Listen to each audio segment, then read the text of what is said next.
Halo, selamat pagi pemirsa. Apa kabar Anda hari ini? Senang sekali kami dapat menjumpai Anda dalam berita Papua hari ini. Saya Yuni Rumbarar bersama tim redaksi telah menyiapkan sejumlah berita menarik dan aktual untuk Anda. Berikut 3 berita utama.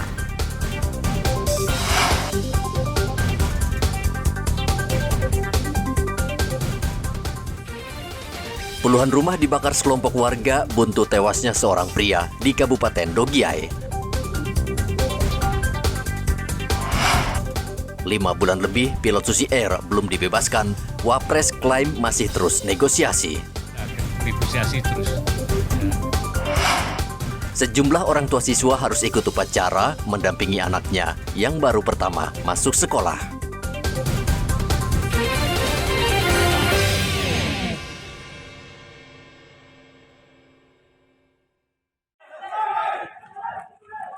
Bentrokan antar warga dengan polisi terjadi di Kabupaten Dogiay, Provinsi Papua Tengah, Ahad kemarin. Insiden ini menyebabkan puluhan rumah dibakar dan 1 warga meninggal dunia, serta 3 polisi terluka. Peristiwa terjadi saat sejumlah personel Satgas Damai Kartens mengantar rekannya yang sakit ke Rumah Sakit Umum Daerah Paniai. Namun di tengah perjalanan, tepatnya di Kampung Ida Kebo, Satgas Damai Kartens dihadang sekelompok orang tak dikenal. Personel Satgas Damai Kartens diserang menggunakan kapak dan dilempari batu, hingga kaca mobil pecah dan 2 personel terluka. Para pelaku juga berupaya merampas senjata milik polisi, sehingga Satgas Damai Kartens melepaskan tembakan peringatan untuk membubarkan para pelaku. Tembakan aparat diduga menyebabkan 1 pelaku meninggal dunia. Kapolda Papua sudah memerintahkan Karo Ops dan Kabid Propam serta Kapolres Dogiay untuk bertemu tokoh agama dan tokoh masyarakat untuk menyelesaikan kasus ini dengan cepat. Saya minta untuk mengambil informasi yang sebenarnya terjadi. Ya, bukan saya tidak mempercayai laporan anggota saya, tapi saya minta supaya ada perimbangan. Mudah-mudahan apa yang dilaporkan anggota kepada saya itu sebagaimana yang didapat dari 2 pejabat utama yang saya utus ke Dogiay. Sehingga kita bisa mengambil langkah-langkah apabila ada kesalahan prosedur yang dilakukan oleh anggota Polri, tentunya langsung akan ditangani oleh Kabid Propam untuk biar membuat jelas persoalannya. Di sisi lain juga tentunya kalau itu karena mengakibatkan orang meninggal, ada langkah-langkah yang sesuai dengan ketentuan aturan hukum yang ada. Itu terkait kejadian yang di Dogiay. Memang imbas itu kan ada kemarin sore pembakaran, tadi pagi ada. Ya, saya tidak berharap ini dia berulang. Saya telah memerintahkan untuk Brimob dari Nabire untuk segera merapat ke Dogiay, mengambil langkah-langkah cepat penanganan supaya tidak berkembang kemana-mana. Tentunya di sisi lain juga kami akan menambah perkuatan dari Jayapura dan Nabire, dengan Timika apabila eskalasi meningkat. Pasca kejadian, keluarga dan kerabat korban melakukan aksi balasan dengan menyerang aparat kepolisian serta membakar puluhan rumah di Kabupaten Dogiay. Hingga Senin kemarin, situasi di Kabupaten Dogiay masih siaga 1. Sejumlah personel Brimob dan tentara disiagakan untuk mengantisipasi serangan susulan dari warga. Arthur melaporkan dari Dogiay, Papua Tengah. Tangkap saya untuk Papua Merdeka. Wakil Presiden Ma'ruf Amin meminta aparat keamanan terus bernegosiasi dengan KKB pimpinan Egyanus Kogoya agar mau membebaskan pilot Susi Air, Philip Mark Mertens, yang sudah 5 bulan disandera. Ma'ruf meminta tim negosiator, baik pemerintah, tokoh masyarakat, dan tokoh agama, mengutamakan perundingan untuk menghindari korban jiwa. Mengenai masalah pilot, itu terus diusahakan, negosiasi terus. Ya, nah, ini kemarin juga Panglima TNI ikut kami juga sudah memberi penjelasan tentang rencana-rencana itu. Seperti apa hasilnya kita tunggu aja. Ya, tim negosiasi itu ada pemerintah daerah, ya kan, ada juga tokoh-tokoh masyarakat, tokoh agama untuk kita bisa menyelesaikan. Sebaiknya tidak dalam bentuk serangan yang sifatnya frontal.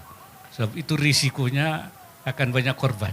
Karena itu lebih bersifat melakukan negosiasi-negosiasi perundingan supaya bisa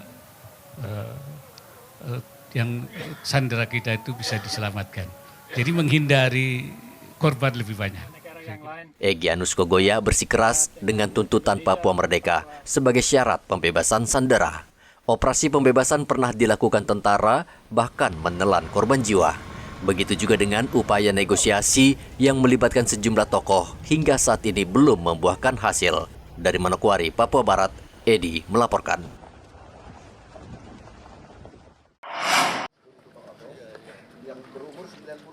Wakil Presiden Ma'ruf Amin Senin kemarin meninjau program peremajaan kelapa sawit seluas 2.000 hektar di Kampung Wasegi Indah, Distrik Pravi, Manokwari. Wapres didampingi Gubernur Papua Barat Paulus Waterpauw dan Bupati Manokwari Hermus Indau meminta pembangunan pabrik kelapa sawit dipercepat agar hasil tanam kelapa sawit bisa diolah dan menjadi produk ekspor yang berkualitas. Di daerah ini 9.000 hektar ini sudah mulai tidak produktif karena sudah tua kan. Ya, karena itu kemudian juga sudah dimulai adanya PSR peremajaan sawit dan sudah dilakukan sudah 2021 hektar. Ini satu perubahan ya supaya nanti bisa produktif lagi. Ya, hasilnya supaya besar lagi dan akan terus. Dan yang paling menarik di sini ini tidak membeli bibit yang sudah siap tanam, tapi membelinya dari kecambah, dipelihara dulu di sini sampai siap tanam, baru ditanam. Jadi bibit yang ditanam itu hasil daripada masyarakat sini atau anak-anak kita di sini yang dilatih untuk bisa memelihara dari kecambah sampai ke depan. Tentu saya harap juga bisa membuat kecambah sendiri. Program Sawit Rakyat merupakan program strategis nasional untuk meningkatkan produk kelapa sawit nasional. Sebelumnya lahan sawit seluas 9.000 hektar di Kampung Wasegi Indah tidak produktif karena sudah tua. Namun dengan program peremajaan yang dilakukan sejak tahun 2021, sebagian lahan sawit sudah berdampak pada ekonomi masyarakat. Setelah Manokwari, Wapres berkunjung ke Kabupaten Teluk Bintuni. Menggunakan pesawat selama 45 menit, Wakil Presiden Ma'ruf Amin tiba di Bandara Babo, Kabupaten Teluk Bintuni. Ma'ruf Amin menyempatkan diri meresmikan Tugu Peradaban Islam di Distrik Babo, Kabupaten Teluk Bintuni.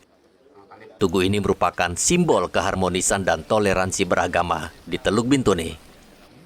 Sedang menggembirakan bahwa agama di sini agama keluarga. Artinya keluarga itu di sini satu keluarga itu ada yang Islam, ada yang Kristen, ada yang Katolik, dan mereka merupakan lambang kerukunan beragama. Sehingga kalau ada yang datang dari luar, apakah dari Islam, apakah dari Katolik, apakah dari Kristen yang misalnya kurang mendukung adanya toleransi, mereka akan tertolak sendiri.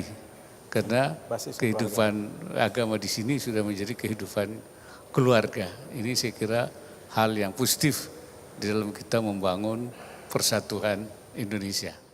Selain meresmikan Tugu Peradaban Islam, Wapres juga meresmikan sejumlah proyek strategis nasional, salah satunya kawasan industri Onar, Bintuni. Tim Liputan melaporkan dari Manokwari dan Bintuni.